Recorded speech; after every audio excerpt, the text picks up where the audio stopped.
So in our series on the data protection impact assessment, let us today review what are the basic things that you should document and what are the documentation best practices.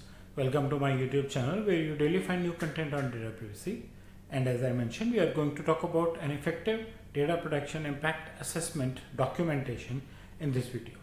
We'll quickly touch base on the basic definition of DPIA or data protection impact assessment, a systematic approach that you should take and understand each and every data processing process in your organization.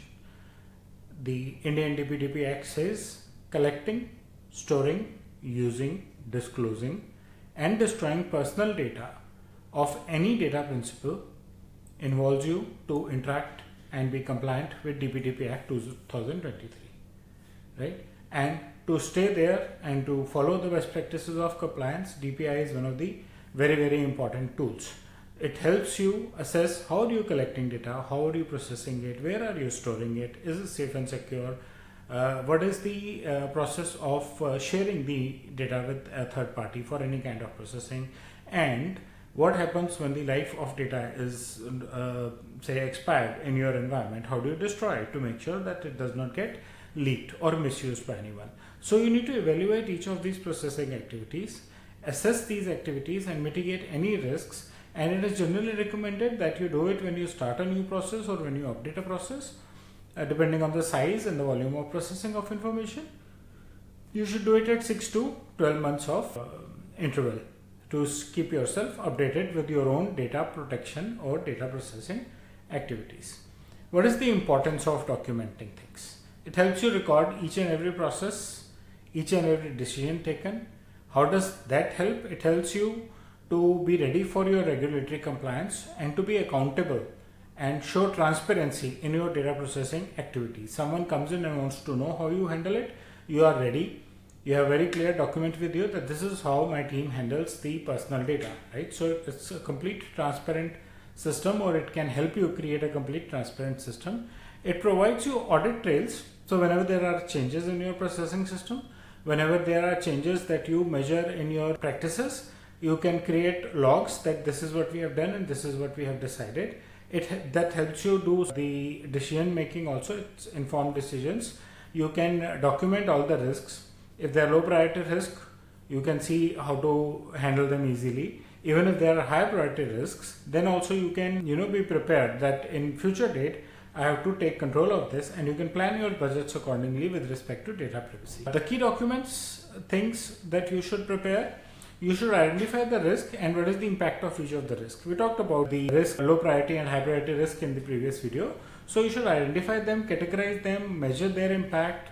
What mitigation steps are you going to take to resolve them? What mitigation steps have you planned for the future, right? How are your stakeholders involved? These stakeholders could be the shareholders of the company, could be the directors, could be very senior management, could be the DPOs, could be the privacy officers, IT, HR, anyone who is handling personal data. How are they involved? What is their role while processing any personal data? And what is the decision making process while processing any personal information by any of the team members in the organization? What are the priorities of the risks that you see in the system, and how are you planning to mitigate them, or what are the mitigation methods that you are deploying? The benefits of DPIA are unlimited. In this slide, we are going to talk about the benefits with respect to compliance only. It first of all helps organizational learning. When you go and talk to a team member and say how are you processing data, how are you taking care that the personal data is safe, then you are educating them also. Like in a way of a questionnaire, you are educating them also. They become more aware. Your audits, you are prepared for regulatory audits. You are demonstrating that you are following best practices. If not, implementing best practices.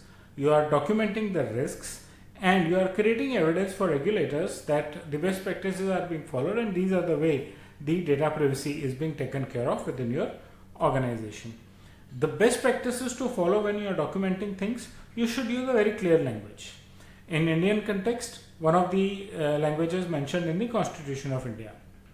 The language should be concise and easy to understand. It should not be complicated. You should regularly update your document. You should manage a version control system also with your documents, and you should ensure that the documentation is kept secure so that there is no impact on the documentation, or you can say the leakage, the breach of document itself has to be avoided, right? Because that's controlling the entire privacy practice for the organization. So that's about the documentation best practices when it comes to data protection impact assessment. I hope you like my video. Please press the bell and the like icon. Subscribe to my YouTube channel if you have not already done that, and share your feedback in the comment section. Thank you.